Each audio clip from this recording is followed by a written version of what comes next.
You're talking to the native speakers, and that's their first language and not yours. So you're doing them a favor. They should be able to guess what you're saying, even if you're incorrect. And I started watching Full House every single day, same episode 3 times, 4 times. It was just for listening practice, but I saw, their culture is so different. They're hugging. The family members are hugging. I don't. Thanks for joining us on Unpacking Japan, proudly produced by our team at Zen Studio with the long-standing support of Zen Group. To keep these weekly stories coming, please consider subscribing. It's the best way to support the show and really makes a difference. And now, let's get into it.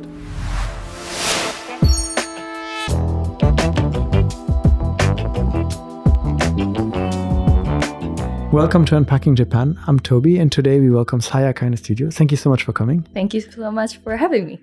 You're the founder of Nihongo Dekita, an entrepreneur and language educator, teaching people from all over the world now Japanese language, something that you started teaching at university in the United States. You have a very interesting journey, and I think that journey kind of started a little bit late because your first flight out of Japan was at age 20. Yes. So before that, how much interactions did you have with like the overseas? How much interest did you have in kind of going abroad and kind of experiencing this? I was always interested in people's differences. So when I grew up with a lot of Brazilians, Peruvians, I'm from Aichi, Nagoya area, and that area has a lot of immigrants. And I was always interested, hey, what do you eat? How do you speak to your mother? And then at 14, I remember, that's when I started watching. That's when I first listened to Avril Lavigne's song. Okay. Hey, you, I'm like your girlfriend. I didn't know the meaning back then, but I really liked the song. And it was like, it's different from Japanese songs. It's like happy and all that stuff. And I started writing all of her songs' lyrics. Wow. Every single day, even on like a textbook, history textbook, because I didn't like history. I was just writing the lyrics. And then I started watching. I was interested in English. And then I started just reading the English textbook aloud every single day. And then, but I couldn't get high points on my listening skill. It was 0 out of 10. Wow. And I'm like, oh, what do I do? And I started watching TV show, Full House. Are you familiar with that? I watched the same show growing up, yes. Yeah, so Full House was playing on TV. Every single day on NHK. On Japanese TV, they were playing Full House? Yeah. Like in original English with subtitles or dubbed? I could change to English. Interesting. Yeah. But I wanted to watch more, so I went to Tsutaya. That's where you rent, videos, and I rented videos. Watched it every single day, same episode 3 times, 4 times. In English was Japanese subtitle, English subtitle, and all of that. And then I got 4 points on my listening test. And then I'm like, while I'm watching, it was just for listening practice, but I saw, their culture is so different. They're hugging. The family members are hugging. I don't. And how they communicate, the things they say are so different. So I got interested in studying abroad, but then my dad was like, your dream might change, so just go to normal high school, don't go to English department, just go to normal school. I went, still my dream didn't change, and then at 20 I finally got to study abroad in the States. All of that because Avril Lavigne. Oh yeah, Avril Lavigne. Interesting journey starting from music. So Yeah. at age 20, you finally go through the whole kind of the mandatory education, and you're at university then. When you go to the US for the first time. I was very picky about where I will study. I wanted to study in San Francisco area because of Full House. Okay. So I took a 1-year leave from school. Wow. So I was in Japanese university and took 1-year leave. Went to San Francisco or Bay Area to study English. Yeah. What was that experience like for you? Because you had never left Japan until then, and you've done a lot of studying and learning of the language by yourself, online, watching. But then you arrive in the country and you're living in the culture, you're surrounded by the language. How did you experience that? It was all interesting and super fun because I love seeing differences. I think it was the first day I was doing homestay and my host mother drove up the hill because that was where the house was. Up the hill, parked the car, scratched the car, but didn't care at all. I'm like, my mom would be freaking out if she scratches a little bit. Don't care. And then also people just talk to each other. Strangers are helping each other. Or strangers saying, hey, how's it going? I'm like, I don't know you. In Aichi, nobody talks to each other. Everyone is quiet. Everyone is minding their own business. Yeah, not really. Like there has to be like a small dog or kitten or a cat or a baby for strangers to start talking to each other in Japan. They're like the magnet. Yeah. Like kawaii. And then the conversation starts. But normally we don't really talk to strangers. So that was new. So a lot of new things, quite exciting, quite fun. What were some of the challenges you faced when you were living there during your first year? Definitely the language, because I couldn't hear at all. I still had problems with listening. So the first day of school, I went into the class that I was placed in. And then the teacher said something. And I'm like, think she said homework, but what about homework? And then I went to ask my classmates, hey, homework where? Or something like that. Trying to communicate as much as I can. And they're like, I remember vividly one student said, you didn't even understand that and you're in the same class? And I'm like, I will be better. So this was a school for learning English specifically? Yes. So everyone was like a foreigner learning the language? Yes. That's not a nice thing to say. Right? Yeah. Even with my poor listening skill, I could understand that because everybody's English was broken. So it was kind of easy for me to hear. But you took that as a motivation to be like, okay, I'm going to show you that I earned my spot in this class and that I can keep up with everyone. Oh, yeah. When you're in Japan, you watched Full House, you listened to lyrics, wrote them over and over again.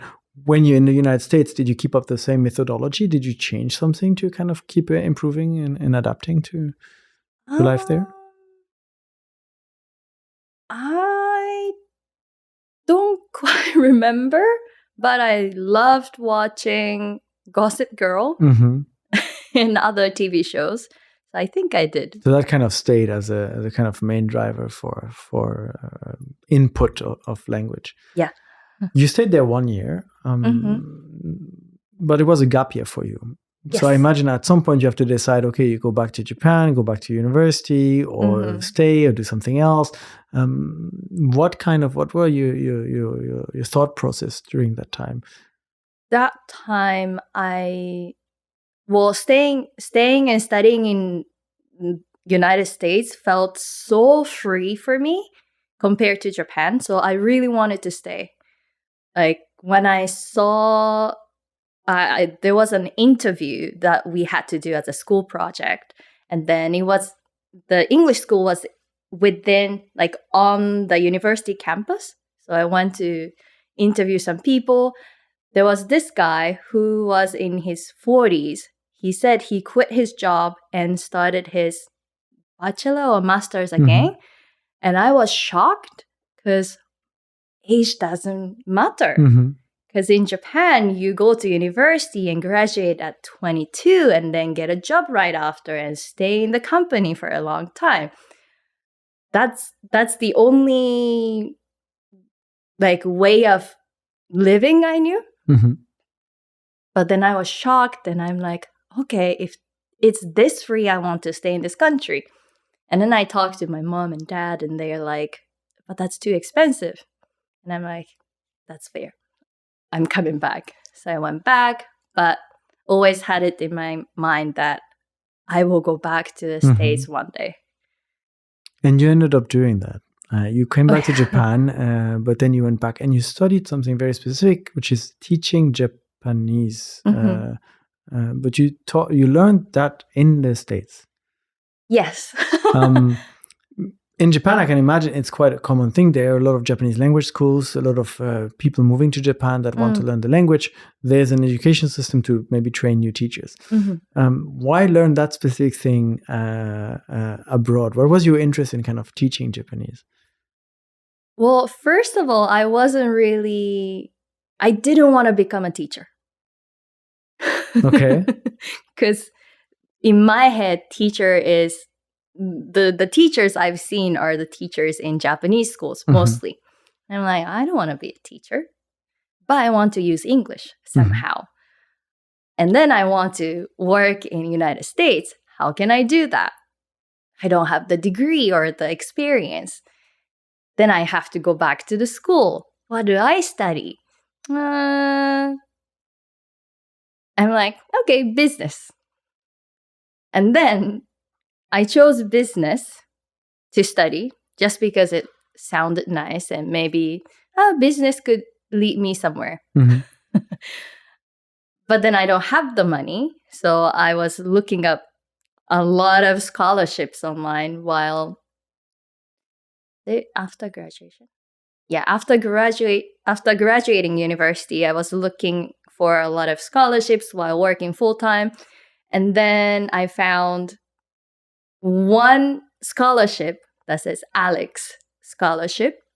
Alex Scholarship it allows you to study tuition free in exchange of teaching Japanese. Oh. Yeah. So you were graduated from university in Japan and you started working, office job or another job. Yeah. And then you find a scholarship that allows you to go back to the States, but you have to become a teacher, the one thing you didn't really want to do. Yeah. I wasn't really interested, but when I saw the teaching Japanese and culture, I love languages and cultures. So I'm like, this might be interesting. And not teaching in Japan, but teaching abroad.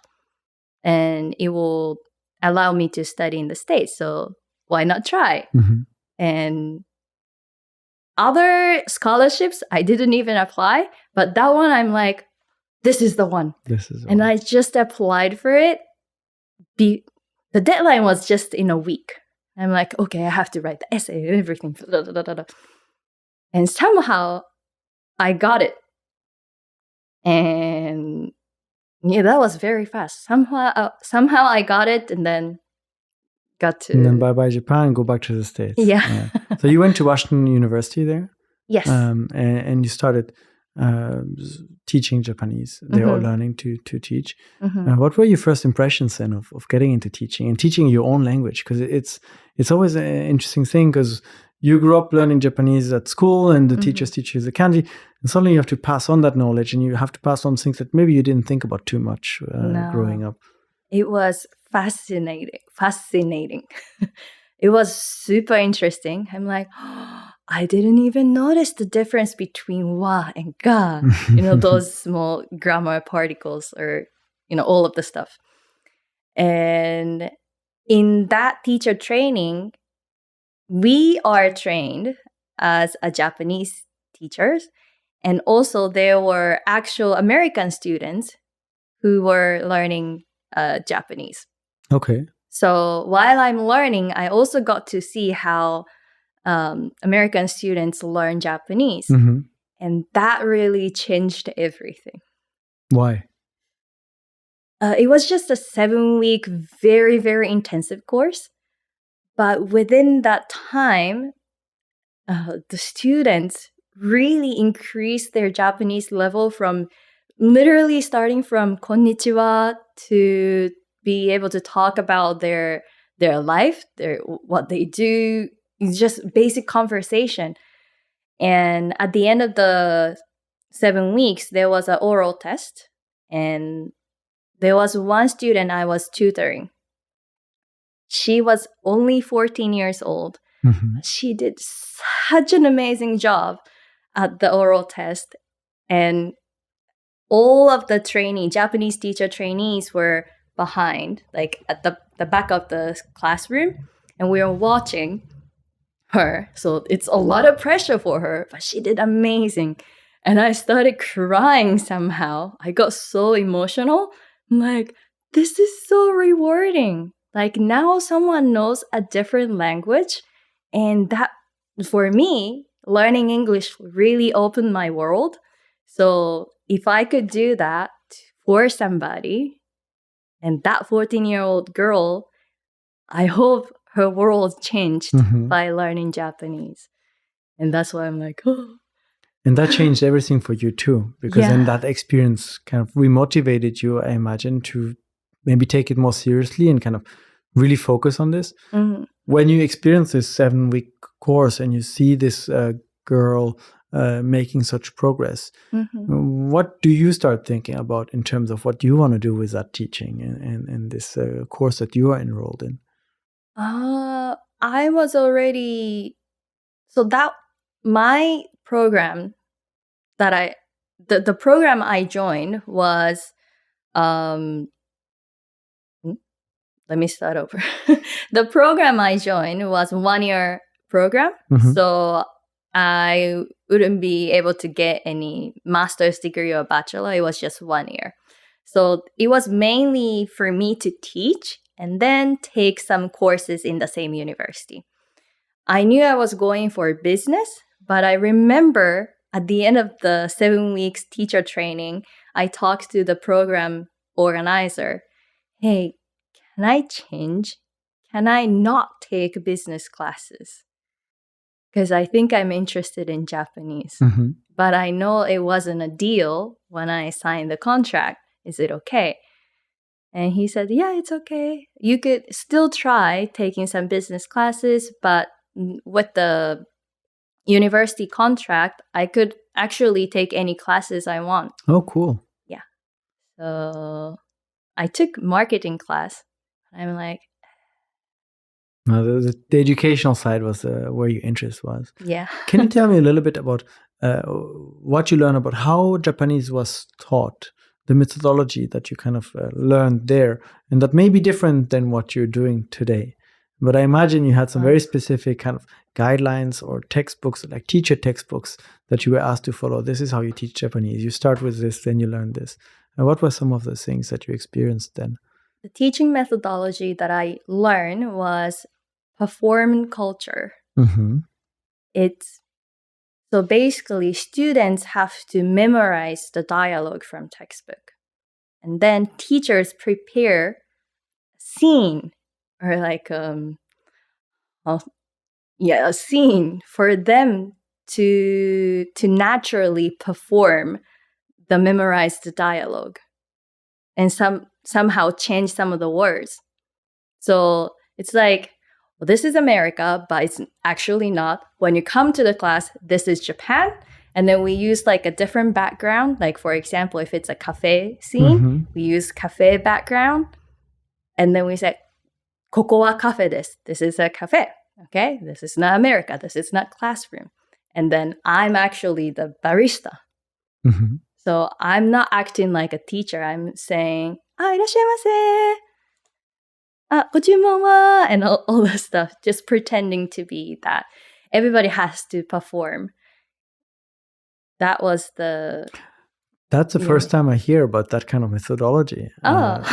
I imagine that for students that can be a very immersive way to do this, but also maybe quite challenging for students that are a little bit shy, that don't want to perform in front of the class. And that don't want to speak and maybe make a mistake. What do you notice with the students? Was this something they generally engaged well with, or was it challenging for you as a teacher to get them to participate?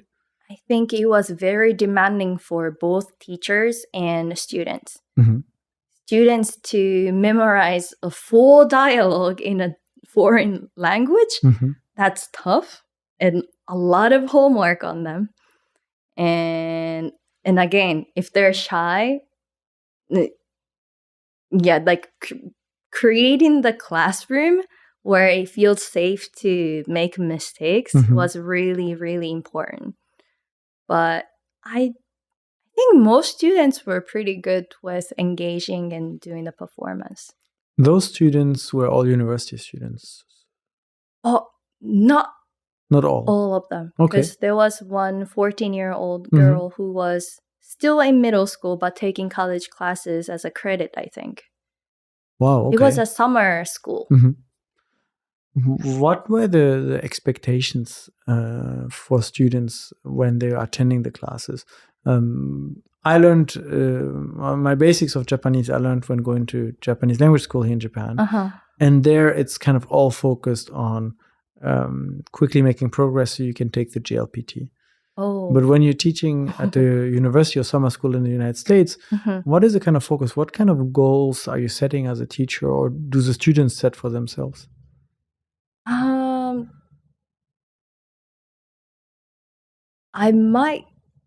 My goal might be slightly different from how I was taught from the program, but my goal was for them to be able to communicate than to be accurate. So I wanted them to say something, whether it's just a lot of different vocabulary and not put in a nice grammar.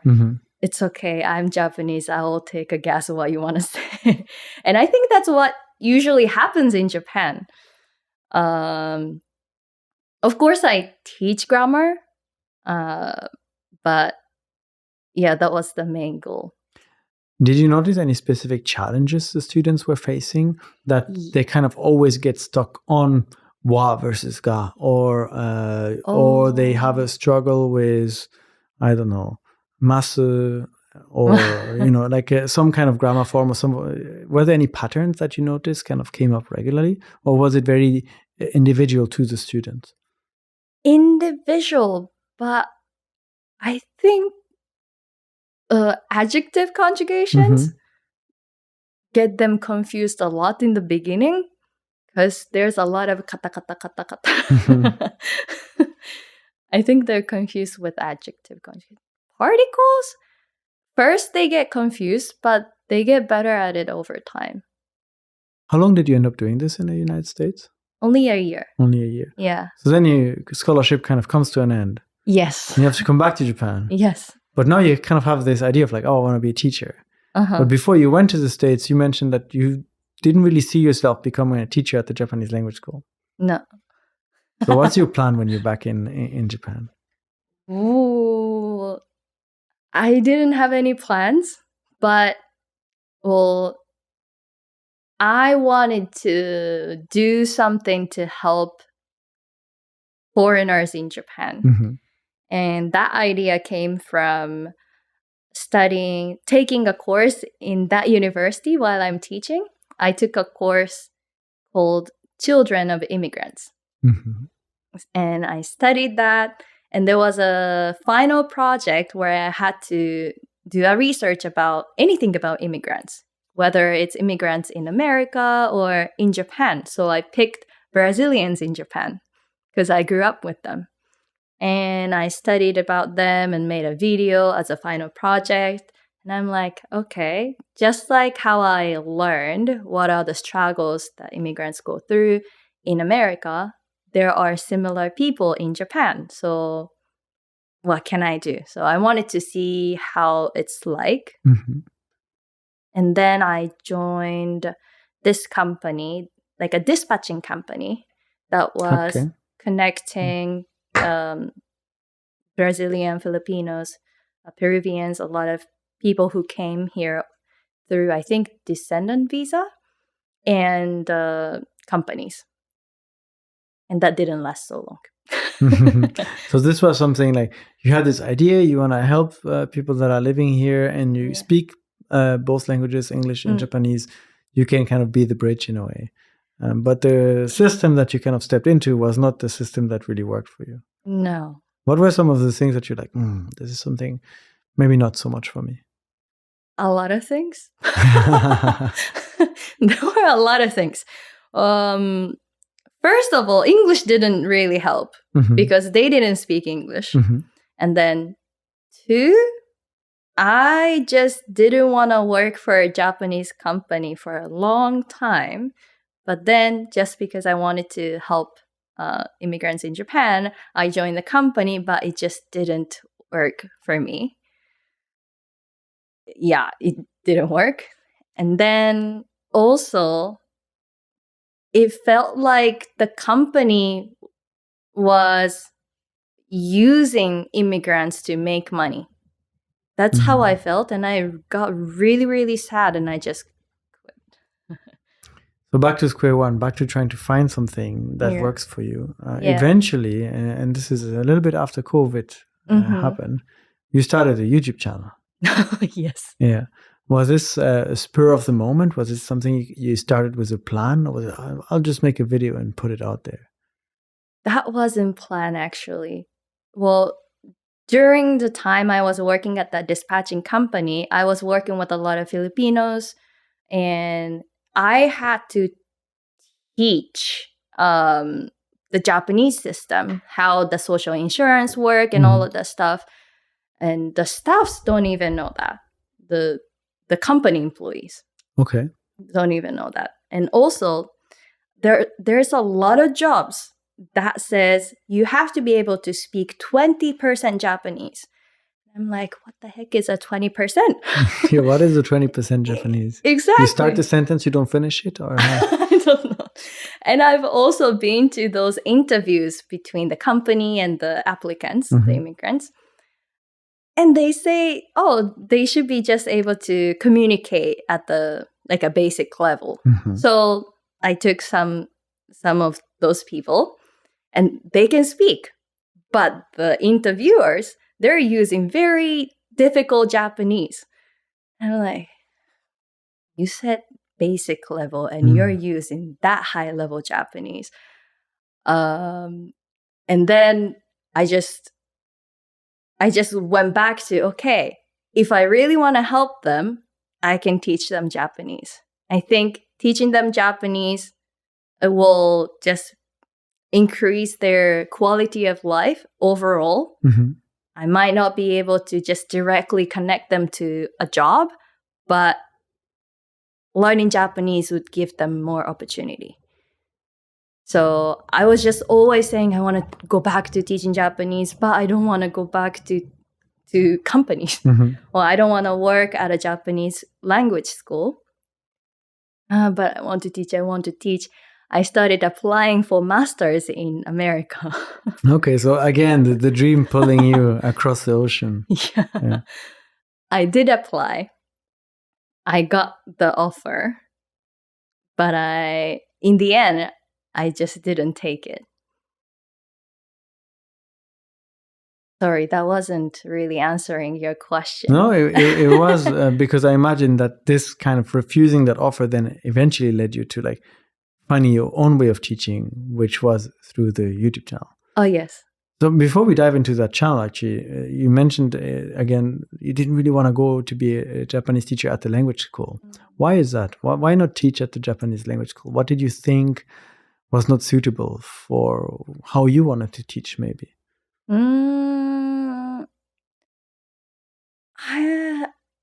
I don't know how.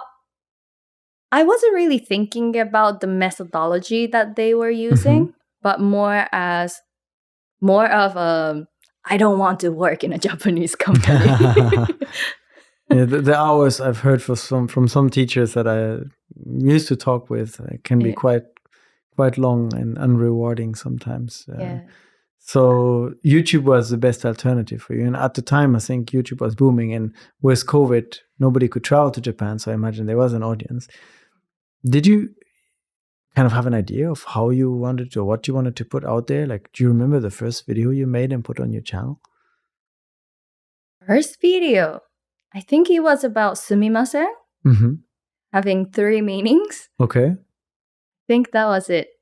But how I started was actually, I don't know if I haven't really talked about it, but my boyfriend at the time, now a husband, was very supportive. I didn't even have a business mindset. My business is something that, business, your parents have a business, then your children can start or something like that. So business was just... The business families do business and you're not a business family, so you don't do business. Yeah. Okay.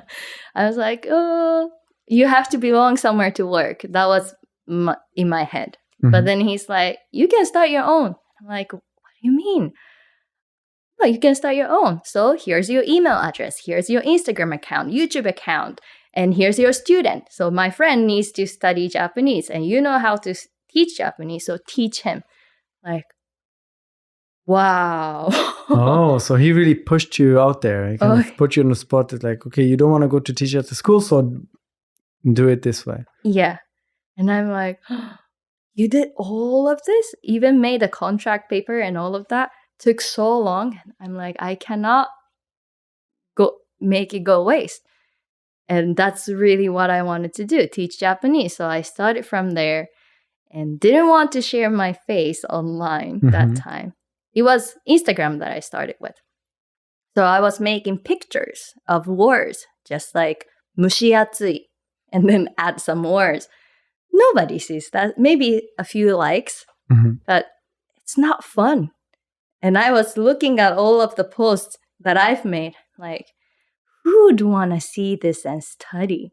This is not fun. And then that time was, as you said, COVID. So I was always on my phone scrolling through TikTok and Instagram and watching content creators and just binge watching, and 3 hours, 4 hours pass. Like, oh, what a waste of time. Why is it possible for me to just forget time while watching? Oh, it's the entertainment. And I turned this into teaching Japanese and then started making videos. So the kind of a kickstart from your now husband, some early trials with like static post translation, and then the kind of turn towards making education fun and entertaining. You had done this performative teaching in the States and learned that a little bit. What did you think about how you can make entertainment or teaching Japanese fun in videos on social media? Oh, I didn't want to explain everything with words. So I wanted to, I don't want to say cold, it's samui. But if you can see that I'm looking like this and then maybe snowstorm in the background, everybody would understand it's cold. Samui, samui. And those contextual teaching was something that I really wanted to do through my video. How much work was it for you to kind of get into this? Because you didn't really do any filming up until then or editing either. And suddenly you have to kind of make those. And your husband gave you a student as well that you were teaching. Were you teaching him then in person, or kind of how did you combine this? Mostly online, but sometimes in person. So you kind of already had then the online teaching and tutoring of private students and the videos on social media to kind of grow. How long did it take for you to realize that maybe this can become a business? Maybe this is something you can do full time. How long? I started in May 2020. And I think it was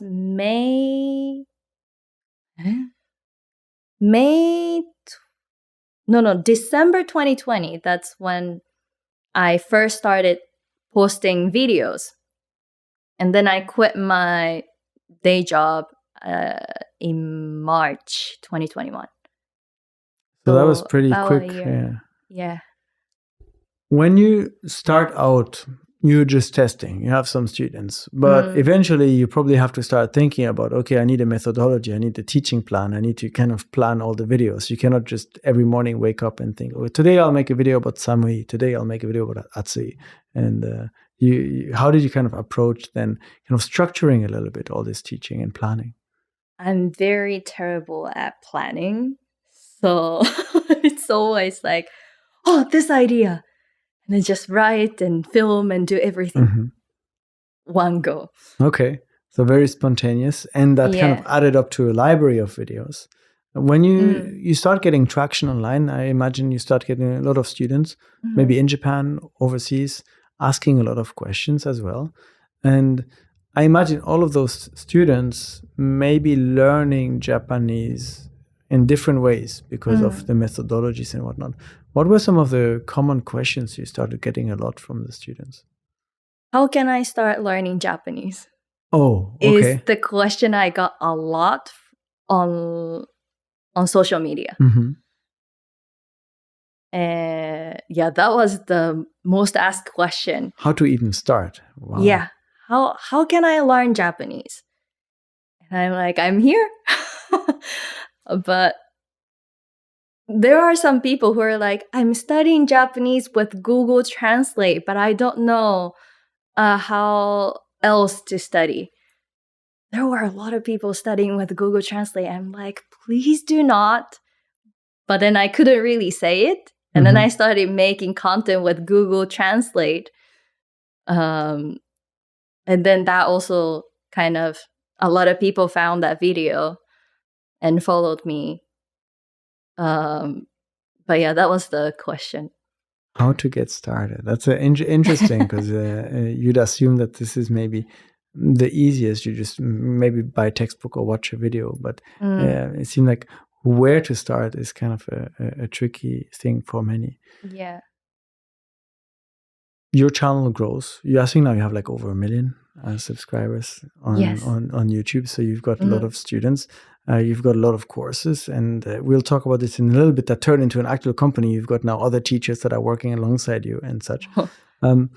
Did you notice a lot of students that were, for example, in Japan already at Japanese language schools and such, learning things in specific ways and asking you about the methodology as well? And like, oh, my teacher at school told me to learn this way. What do you think? Or is this the right way to learn it? Or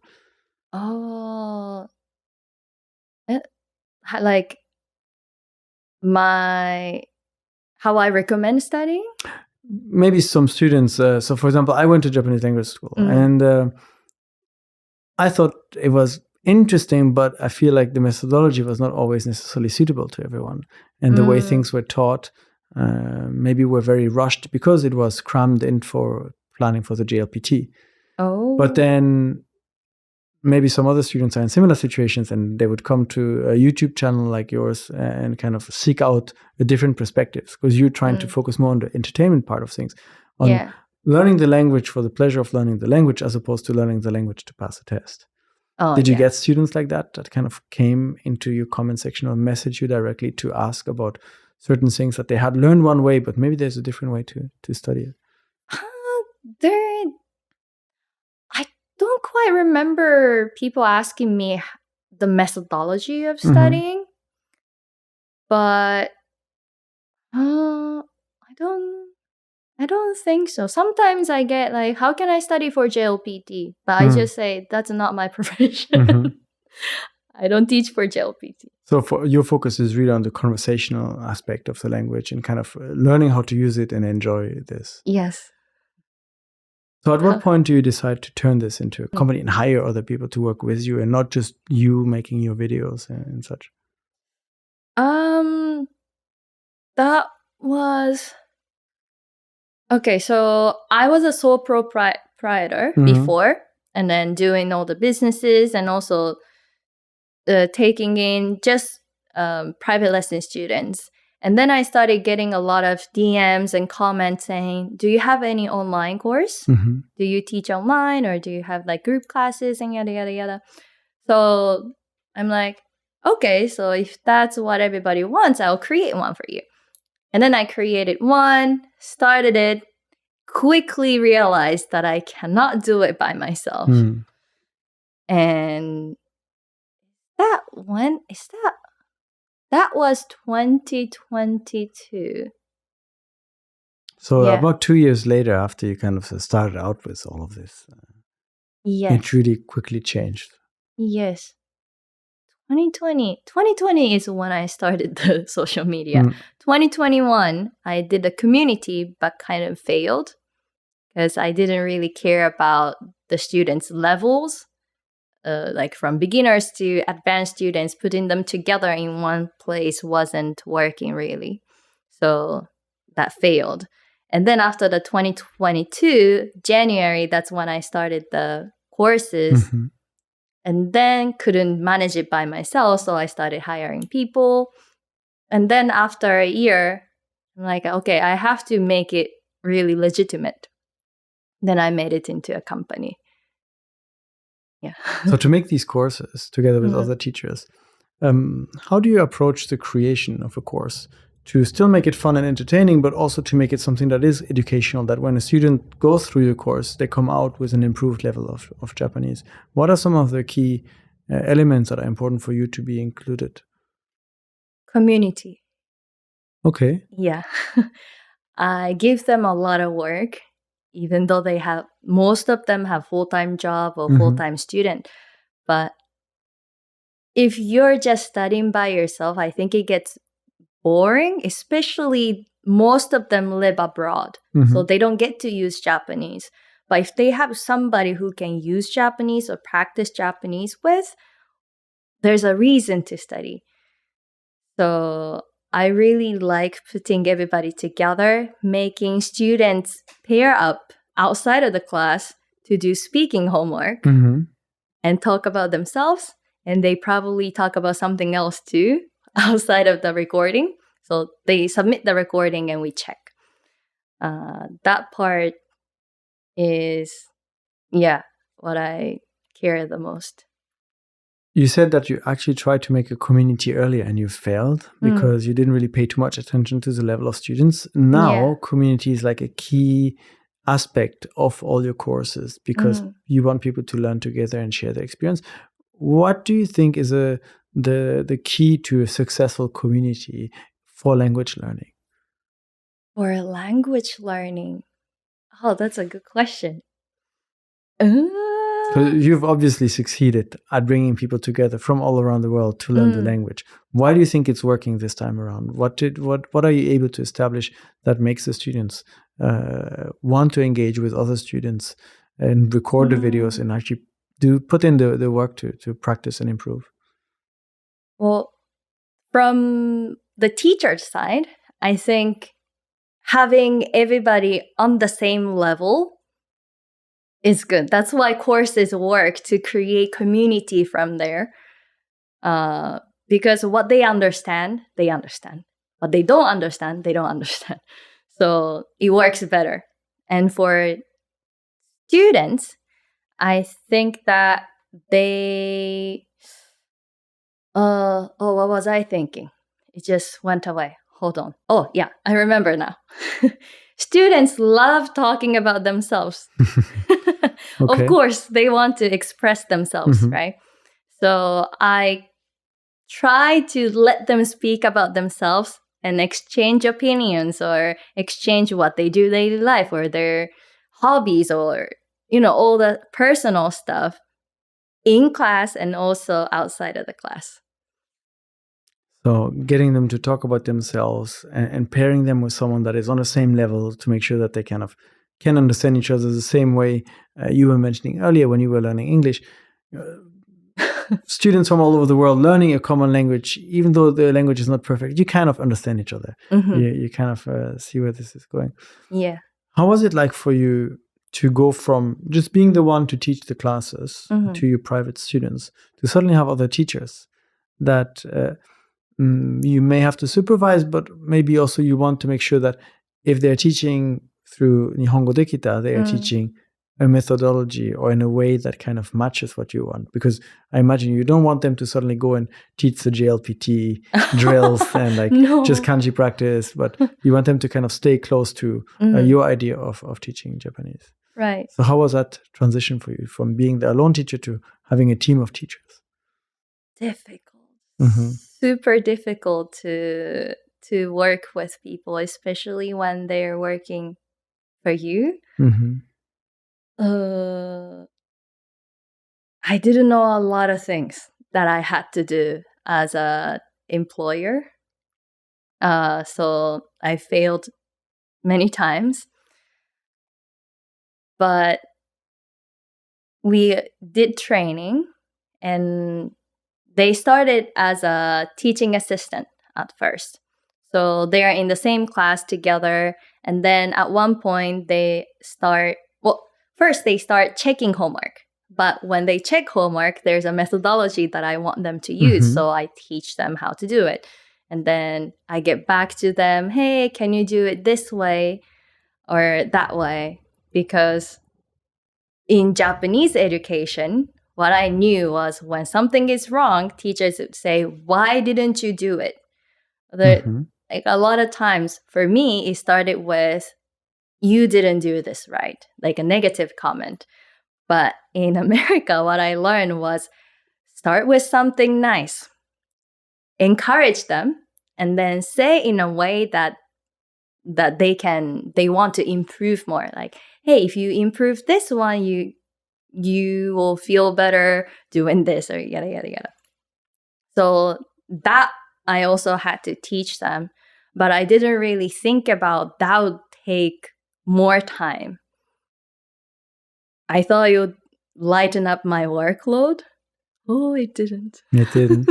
It didn't at all. And now I think you have 4 teachers working with you? Yes. So 4 people that you need to kind of go through the methodology. I imagine eventually they're also able to do this by themselves.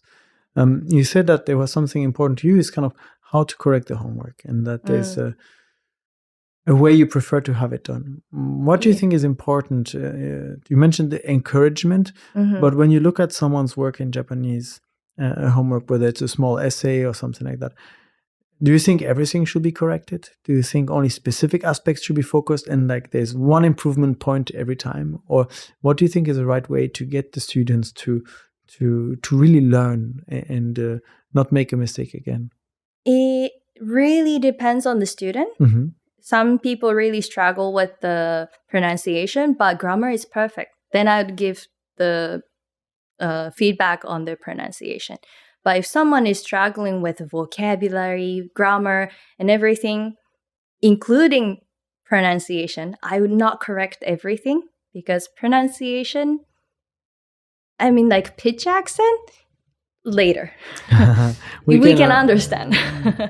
So I'll correct the parts that are critical for like normal Japanese people to understand them. And then what I say all the time to teachers is when they succeed, please give them a lot of encouragement. And if somebody makes a mistake, give them a chance to correct it and then say the right answer at the end. So they feel, dekita. Nihongo Dekita. Exactly. Yeah. That's nice. I feel like that's not at all the way it was done at the Japanese language school. Oh, how was it? Well, it was a lot of cramming, because it's every day you have to learn, 20 new kanji and 5 new grammar rules and many things. But I feel like a lot of the practice is missing from that. So even now, years later, there are many situations where some of the, let's say, more basic grammar rules, because I never really got to drill them in properly because we quickly moved on to the next thing the next day. I'm still like hesitant. Am I saying this the right way? Or is this or this word or this kanji? Oh, wait, well, how was the reading in this situation? I don't remember. I feel like it's too fast and not enough time because you need to digest the language, right? Right. You learned English by watching Full House. Do you recommend people to learn Japanese by watching Japanese shows? 100%. What do you think? It's interesting. I find it more difficult because just like you, I learned English a lot by watching TV shows. Okay. First with the French subtitles, and then with English subtitles, and then eventually with no subtitles. Oh, yeah. I find it more difficult in Japanese because I can't necessarily read the kanji. So then you either pause and you have to translate a kanji you can't read, or you decide to skip it. And that's always this endless debate, right? Because what is the best method to then remember it? Do you pause, write it down, translate it, and then study it?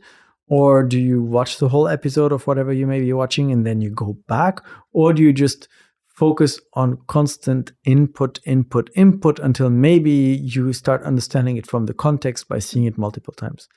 And I don't know. And therefore, I have never really, although I watch a lot of things in Japanese, I never really felt it worked as a methodology the same way it worked for me with English.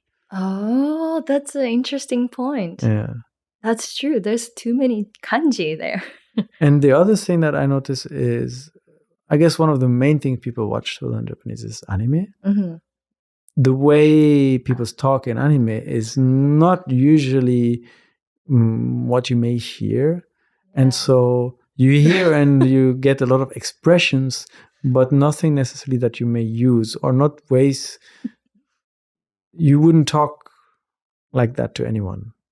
No. It's very anime speak. And when you may be starting out, it might be confusing. It's like, is this a sentence I can pick up? Or is this a sentence that is specific to anime? So for me, that never really worked. But then if you recommend it, do you give specific advice on what they should pay attention to when they are watching shows? I'd say sound and pick a character. Okay. Pick a character that you want to sound like. So, and also, I don't recommend anime that has... I recommend watching TV shows than anime to learn, just because it's a more natural way of speaking. Or even Japanese YouTubers that Japanese people watch. Japanese YouTubers always have subtitles. True. Do you have any specific shows, anime, or YouTubers that you tend to recommend because you feel like their content is particularly suitable to someone that is learning the language? For learning the language? Not necessarily like a teacher like yourself, but like, oh, if you listen to this channel, that's good practice because the way they talk is easy to understand, and the pronunciation is very clear. Grammar is maybe quite simple. I don't really watch. Okay, so you recommend them to find those, but you don't necessarily have a specific one yourself that you kind of like to focus on. No, I watch Japanese YouTubers, but they speak so fast with a lot of slang, so I don't recommend them. So when it comes to learning, and for people, you want them to get to a point where they can have conversations, right? It's not about the GLPT and such.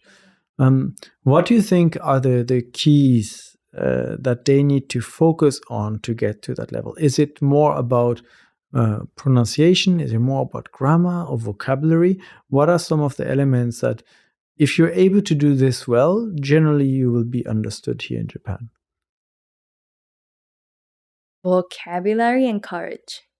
And courage. Interesting. Courage is the most important part. A lot of people hesitate to just say a word when you're in front of the native speaker. Yeah.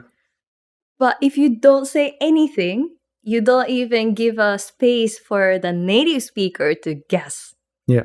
And what I heard from my English teachers back then was, you're talking to the native speakers or Americans in English, and that's their first language and not yours. So you're doing them a favor. They should be able to guess what you're saying, even if you're incorrect. That's a nice way of putting it.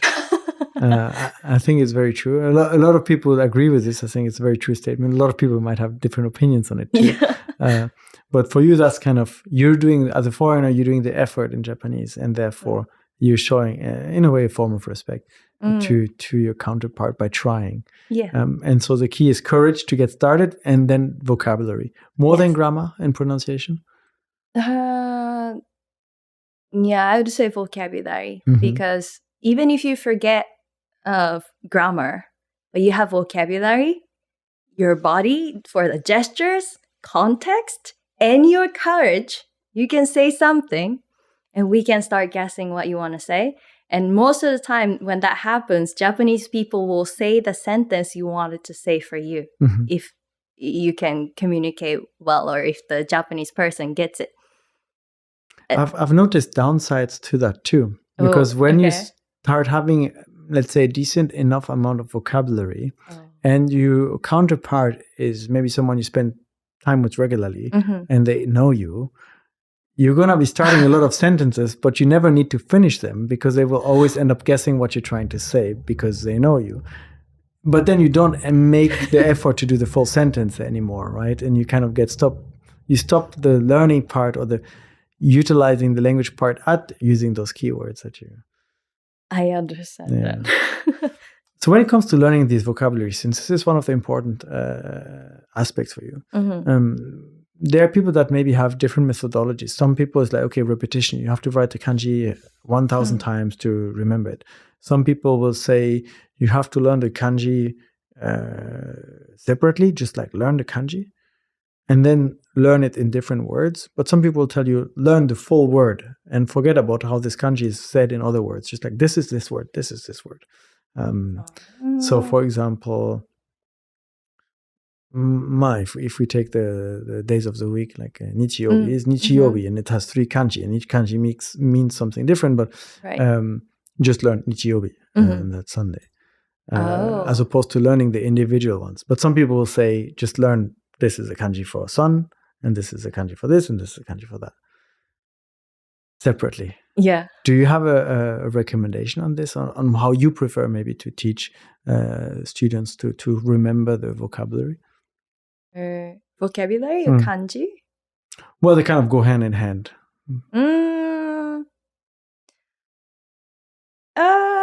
I teach the vocabulary first. Always vocabulary first. And then kanji, apply the new kanji to the vocabulary you know. You don't have to learn a new word with a complete new kanji. That's my opinion. So if you start with just vocabulary without associating with kanji, do you still use this methodology of kind of putting the images together with the word, as you were explaining before, like samui, and you put the cold? Or how do you get people to really remember the vocabulary? Do you have a methodology or preferred way of... memorizing vocabulary. Personally, for language learning, I like to learn vocabulary through context. So there comes the TV shows and also just talking to people and picking up words. I did study good amount of English vocabulary with a book, which helped, but also made me super confused with all of the words that start with con. Compromise, compromise. Or confused. Confused, yes, exactly. I don't know what works. So learning in context as opposed to learning from just the textbooks and a checklist and practice. Kind of hearing and picking it up, seeing it being used by people. All of them combined. Where does that bring your company today? You've kind of started this from social media content, build it into your own courses, turn this into a company with multiple teachers that you're now trying to work together with you, have together on the team, to bring this methodology of getting people to take the courage to use the vocabulary, to speak and practice together with each other in the community you've built. Where does that bring Nihongo Dekita today? How do you see kind of this company that you've built over the last nearly 6 years now? And where do you want to bring this next? I want to make it a global community of Japanese learners. Yes, I think the main service is the courses, but it's not just the classes. Beyond that, it's one whole community of Japanese learners. I hope I can bring them together in person and really make friendship together. There are a lot of students who made really great friendship and traveling to Japan together from even different countries. Oh, so they kind of meet up in Japan. Yeah. Wow. They make a plan, they get together, and it's not just one person. Sometimes, the class has 15 students, and then how many people? 10 students came together at the same time. That's a lot. Wow. Yeah. And we did a meetup too, so that was fun. What do you see, you having kind of built this entire thing online, how important or what differences do you see with the people that are then able to meet in person, speak in person, talk, exchange? How different is it to the online community? Very different. Yeah. I mean, online, you have to kind of wait for someone else's to finish talking, and there's no context how someone moves and communicate, or even just by eating. Oh, you ordered that? How does that taste? But online, you don't see anything. So it really, like, when you meet people in person, it really creates a different friendship. More connections, more exchange, more natural kind of. 100%. So more in-person meetings is something you want to organize. And you just brought up also the interesting fact that the main difference is this absence of context when learning online. Do you feel like now with newer technologies kind of coming into play, there's a way to create and add that context to online education and kind of change this to a new format? I think it is possible. We try our best to make it, let's say, okay, this is a restaurant, and you're the staff, you're the customer. Let's go. So going back to the performative teaching that you kind of learned before in an online context, maybe with a screen background and such. Yeah. Interesting. The lesson that I like the most is the very first lesson. When they don't know anything about Japanese, even Ohayo gozaimasu or anything. I really liked doing this in person, but they come to the class, they're sitting, and that was when I was in America. I looked like a student. I didn't look like a teacher. So everybody thought, oh, there's a crazy Asian person on the teacher stand. What is she doing? And I just start speaking only Japanese, and they are so confused. And I just said, dozo. And they're like, whoa, what is she doing? And I'm like, English, no. And they're like, oh, what did I get myself into? But then dozo. So using the context, and they start learning, oh, dozo is to give something, maybe here you are. They start doing it. So I do like, and they give me the cup, dozo. So I say, arigatou gozaimasu. And something like this. I also use the train background. Yeah. Train background, and then pretend like an old woman coming on the train. Tokyo, and no seat. And then they stand up and say, dozo. I'm like, sumimasen. So the very first class, this very first interaction of seeing how they feel in this environment, that you kind of create this context. Yeah. Which is interesting because it's all in Japanese. And as you mentioned, you've been doing this before. And I had the same experience here at language school as well. From day one, no matter your level, the teachers only speak Japanese. At one point of the class. Well, here in Japanese language school, it's... here. Okay. But I have not really seen this in other languages that I've studied. You usually have your teacher in your native language that will teach you English at school, and you will learn... They will teach me in French how to use English grammar or a vocabulary list and with translation. But here in Japan, everything is just in Japanese, and you teach through context. So the people have to pick up the things and they have to catch up and such. Oh, yeah. That's quite interesting. Do you feel like there is a change now with the development of AI as well, with how your students maybe learn the language or kind of interact with you or study and do the homework you give them? Oh, I think so. A lot of people use AI to check if the grammar is correct, or also speaking practice with, for example, ChatGPT. Some people do speaking practice with that. I think it works pretty well, in my opinion. But yeah. But it's always better to have a proper teacher to interact with and exchange with. And yeah, proper teacher or just native Japanese speaker would be nice. What are your biggest lessons now when you look back at kind of this journey you've been on from discovering the pleasure of learning the language yourself, starting with Avril Lavigne, to living abroad and being able to then interact with all the locals and discovering different cultures through the language, to now being able to give that to students from all over the world that are interested in Japanese and turning that into an actual business? What are some of your key, or the main lessons and experiences you've had, or you take away from it? Main lessons. Show love, show care. I think that's the biggest lesson. Whether you're to your clients, customers, I mean, for me, students, for the employees, the staffs, always it's the same. It's before you're a staff, before you're a customer or student, they're all people.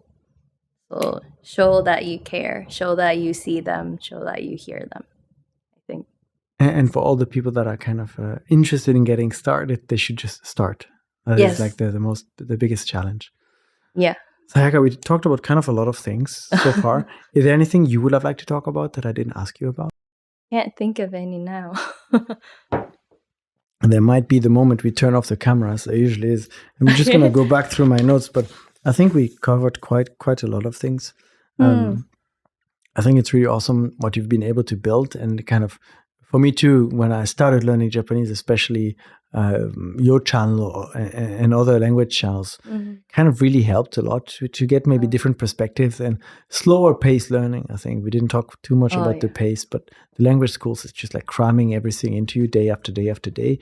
But on YouTube, it's more like you pick up the samui in the context and you kind of associate maybe at your own pace and learn things. So for all the people that are interested, we'll make sure to have the links in the description, and they can go check out your mini lessons and maybe sign up if they're interested. Sayaka, thank you very much for coming, making time to see us here in Osaka. And it was a pleasure talking to you. Thank you so much for having me. Thank you everyone for listening and watching. This was Unpacking Japan, and we'll see you in the next episode. Take care. Wow. Thank you. Awesome. Thanks for sticking with us until the end. If you haven't already, please consider subscribing to Unpacking Japan. It's the best way to help us grow and ensures we can keep bringing you these deep dives every week. Till next time, take care.